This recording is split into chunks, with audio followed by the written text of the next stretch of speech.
இந்த பாகுபலி படத்தில் சொல்லுவாங்க பெண்களே பொறாமைப்படும் பேரழகுன்னு. உங்களுக்கு தான் பொருத்தம், ஆண்களே பொறாமைப்படும் பேரழகு. பின்னாடி உங்களுக்கு அன்பு பரிசா கொடுக்கப்பட்ட புகைப்படம் இருக்கு, அது எப்படி இருக்குன்னு சொல்லுங்களேன். அனைவருக்கும் வணக்கம். உங்கள் 2 பேருக்கும் வணக்கம். ரொம்ப நாள் ஆச்சு பார்த்து. ரொம்ப சந்தோஷமாக இருக்குது. தேங்க்யூ. இந்த ஃபோட்டோ பார்க்கும்போது எப்படா 50th ஃபிலிம் படம் ஷூட்டிங்கு போகணும்னு ஒரு வெயிட்டிங்கில் இருக்கேன். So thank you so much. ரொம்ப நன்றி சார்.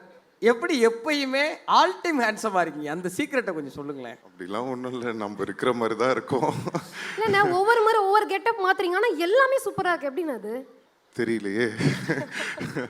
மனசு நல்லா இருந்தால் எல்லாம் நல்லா இருக்கும்னு நினைக்கிறேன். அவ்வளோதான்.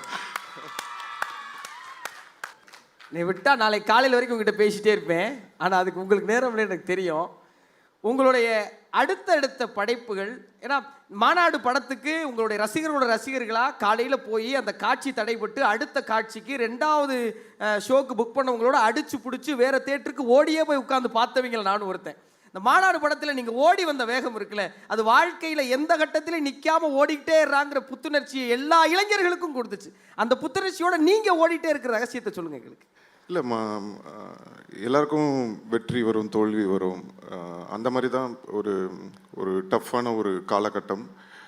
அந்த காலகட்டம் எல்லாரும் கடந்து தான் ஆகணும். ஸோ ஏதோ ஒரு இறைவன் அருளால், மக்களோட ஆதரவோட, ரசிகர்களோட அன்போடு அதை தாண்டி வர முடிஞ்சது. அதுக்கு மாநாடு படம் அப்போது மக்கள் கொடுத்த ஆதரவை என்றைக்கும் மறக்க முடியாது. ஏன்னா அந்த நேரத்தில் மழை பயங்கரமான மழை. படம் வேறு ஒரு ஷோ லேட்டாக வேறு ரிலீஸ் ஆச்சு. அதெல்லாம் மீறி அந்த 3 நாள் மழையிலையும் அவ்வளோ பெரிய கலெக்ஷனை மக்கள் கொடுத்தாங்க. ஸோ அதுக்கு என்றைக்குமே நான் நன்றி கடன் பட்டிருக்கேன். ரொம்ப நன்றி.